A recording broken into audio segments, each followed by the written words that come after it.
Hey, what is up guys? It is Silver Sun here and today I'm going to be giving you guys my review on the Dragon Ball Super episode 126.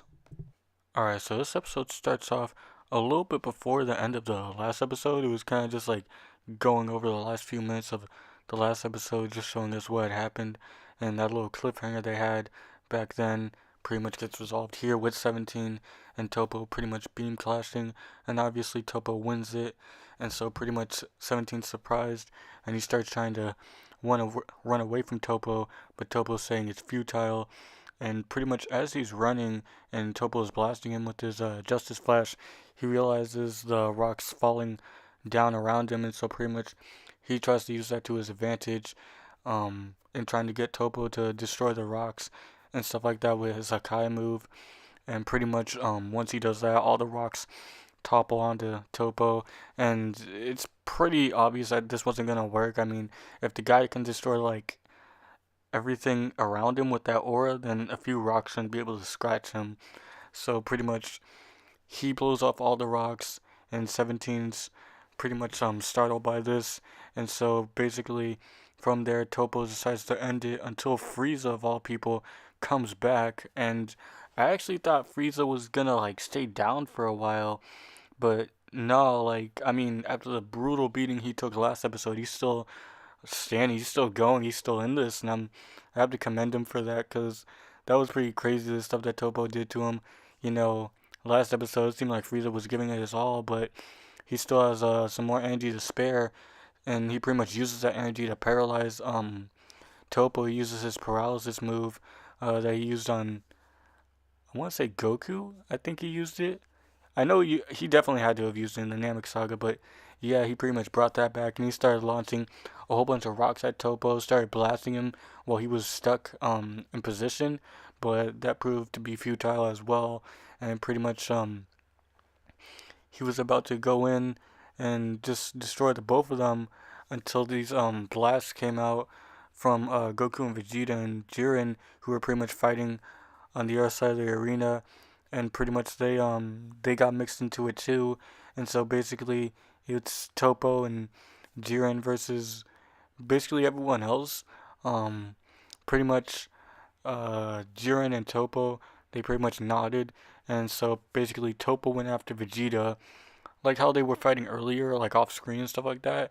But now we actually get to see them fight with Vegeta's new form and Topo's new form, and pretty much Vegeta's getting kind of pushed back by Topo's power. He tries to he shoots out a final flash, and it seems to be working actually against Topo's Hakai, but Topo unleashes a bit more power, and that final flash proves to be ineffective, and so pretty much Vegeta jumps out of the way, and him and Topo are pretty much just squaring off.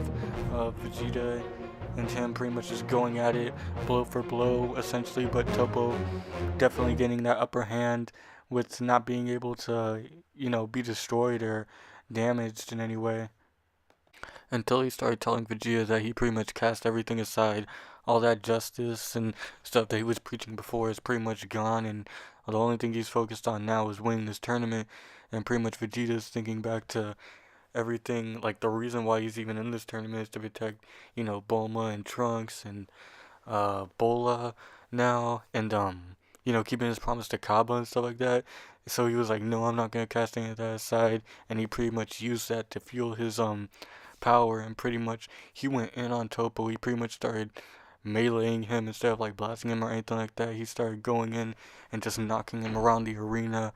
Meanwhile, Topo's trying to hold him off, trying to Hakai him and blast him away, but it proves ineffective. Vegeta pretty much just punches straight through his blast, and he starts going in on Topo. So much so that Topo pretty much is pushed back, and basically, from there, Vegeta pretty much summons all of his power, and he pretty much does like a throwback basically to the Final Atonement, or that explosion he used against Majin Buu way back when in the Buu Saga. He's pretty much doing the same exact thing here, but in his new powered up beyond Super Saiyan Blue like form, and pretty much he powers up to the max, and pretty much Topo uses his Akai energy to try to counteract the blast, but After a little bit of struggling, Vegeta pretty much powers through it, and he basically just destroys like half of the ring along with Toppo, and he pretty much effectively eliminated him. And that was basically the end of that. The end of the end of Toppo, but not so much for Vegeta. Um, Vegeta's pretty much still in there. His clothes all ripped up. Pretty much like just his upper body's pretty much exposed. His pants and whatnot are still, still very much there, but he's very badly damaged after all that powering up. He didn't die or anything like that, like back in the Majin Buu saga, because he has a lot more power now, so he was able to withstand all that. And so pretty much it's him, Goku, 17, and Jiren at this point. And I don't know where Frieza went. I hope he.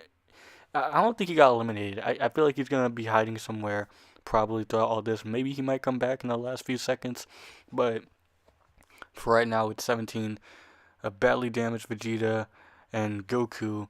And another thing I found pretty interesting by the end of this episode was Jiren actually smiled. I don't think we've seen him smile like at all before during this tournament. Like pretty much Toppo got eliminated. He was just saying like, "Oh, how pathetic of you! Like, how could you, just be eliminated like that?" Basically saying that to Toppo, and pretty much he kicked Goku away, and he pretty much started smiling at that point, and then that's when he proceeded to power up, and he pretty much congratulated Vegeta for like defeating Toppo and whatnot. So yeah, Vegeta did definitely get his shine in this episode. It was pretty epic. Like not like it was really epic, but I just felt like they should have like played it out a little bit longer, like with the whole explosion and stuff like that. Cause like the first half of this episode was obviously 17 and Toppo and stuff like that, and then it switched on to Vegeta, which was pretty epic to see Vegeta actually get a W and defeating somebody, and having his little moment there. But I just wish that this whole episode could have been dedicated to that rather than 17 and stuff like that. I feel like they should have wrap that up a little bit quicker if possible. But for what it's worth, I really did enjoy this episode. Animation, like it was all right, nothing spectacular. Art, I mean, it looked pretty wonky, every so often. It didn't look quite up to snuff with the last episode, but as long as they get that the next few episodes in coming up near the end of this tournament, I feel like it'll make all the difference. But yeah, I don't know why Jiren was smiling though. Like pretty much he proceeded to power up, presumably to his full power. I honestly don't feel like he needs that much power um to fight these guys. I don't know why he's like powering up so much unless he's like tired or whatever. But we'll just see how all that plays out, and we'll see how Universe 7 can pull through all this. It's pretty crazy. Like it's finally happening. The last like 4 minutes, the tournament being spent with Goku, Vegeta, 17, and Jiren. I mean, who would have thought of that? I legitimately thought it was just gonna be Goku and Vegeta, but 17's still holding in there. He might not be in there for too much longer, but we'll just see how all that plays out in the next episode or in the coming episodes. But yeah, that's pretty much it for my review. I did enjoy this episode. I thought it was really cool seeing Vegeta get the W, seeing 17 put in some work, seeing Frieza come back uh, for one last attack. Even if it didn't do too much to Toppo, it was still nice to see him still trying and still being very persistent in his goals and motives and whatnot. But yeah, let me know what you guys thought of this episode. Did you guys like it? Did you guys hate it? Did you think that Vegeta actually, you know, did what he had to do and did what he had to do correctly in defeating Toppo? Do you guys think that was really cool? I mean, I thought it was pretty cool, but I know there's not too many Vegeta fans out there. I mean, there are a few, but like mostly I feel like most people are probably gonna be leaning towards Goku and seeing how all that plays out. But yeah, just let me know your thoughts in the comment section down below, guys. And until the next one, Silver Sun is out.